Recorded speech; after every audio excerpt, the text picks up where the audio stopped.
Assalamualaikum warahmatullahi wabarakatuh. Kami dari tim 9 akan mempresentasikan tugas besar kami yang berjudul perancangan sistem smart home IoT berbasis Firebase dan aplikasi Android dengan peringatan kebakaran melalui Telegram.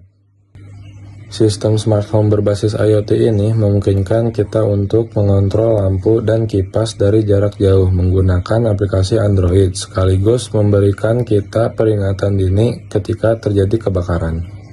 Ketika terjadi kebakaran, maka sensor akan mendeteksi adanya kebakaran, lalu buzzer akan menyala dan notifikasi akan muncul ke pengguna melalui Telegram.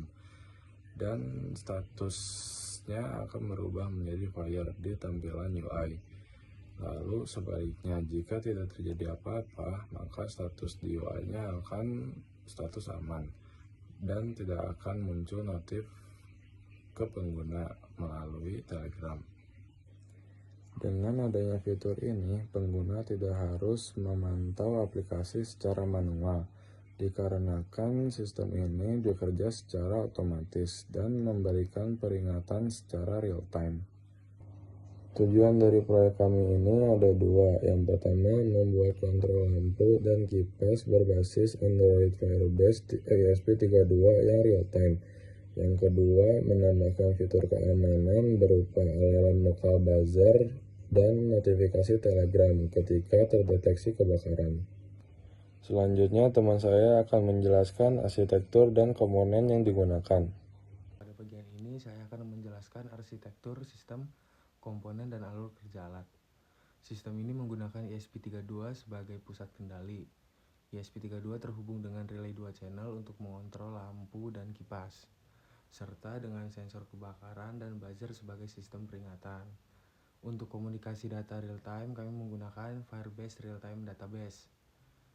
Data yang disimpan di Firebase meliputi status lampu kipas, status kipas, dan status kebakaran dengan kondisi safe atau fire.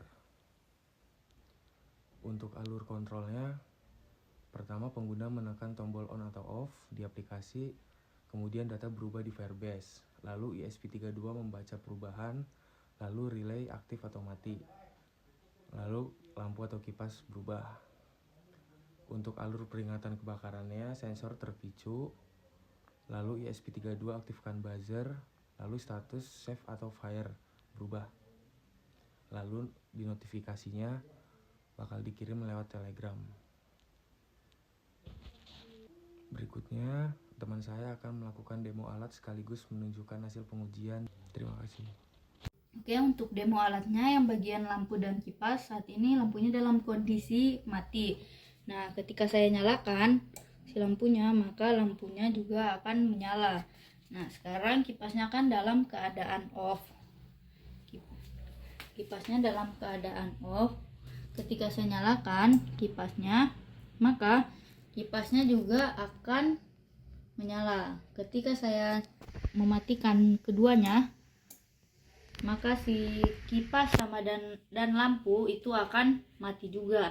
Oke, ketika ada deteksi api, maka buzzernya akan bunyi dan ada notifikasi fire, statusnya fire di sini. Dan ketika tidak ada deteksi api, maka buzzernya tidak akan bunyi dan status di smart home-nya juga akan save. Nanti juga akan ada notifikasi di Telegram.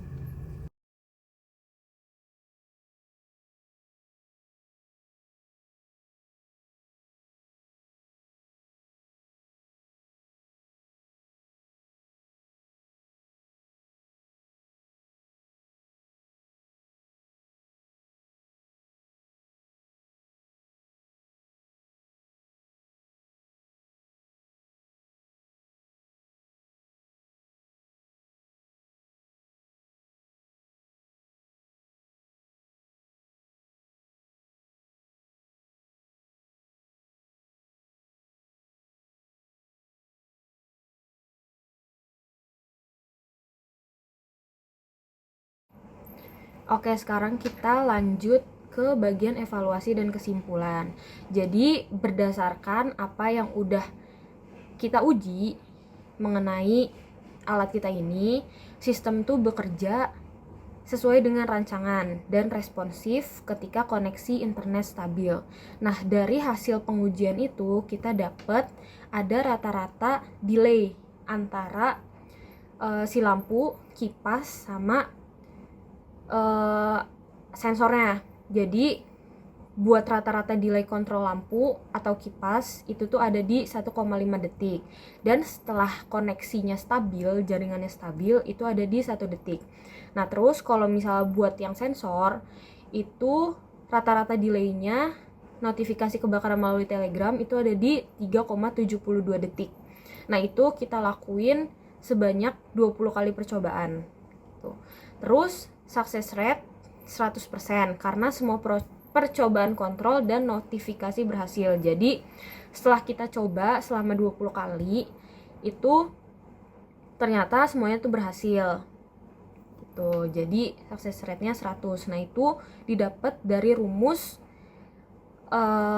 N berhasil atau jumlah data yang berhasil dibagi sama data yang diuji. Kan kita yang berhasilnya 20. Nah, terus dibagi sama yang kita uji 20 kali. Jadi 20 dibagi 20 dikali 100%. Jadinya success rate-nya ada di 100% gitu.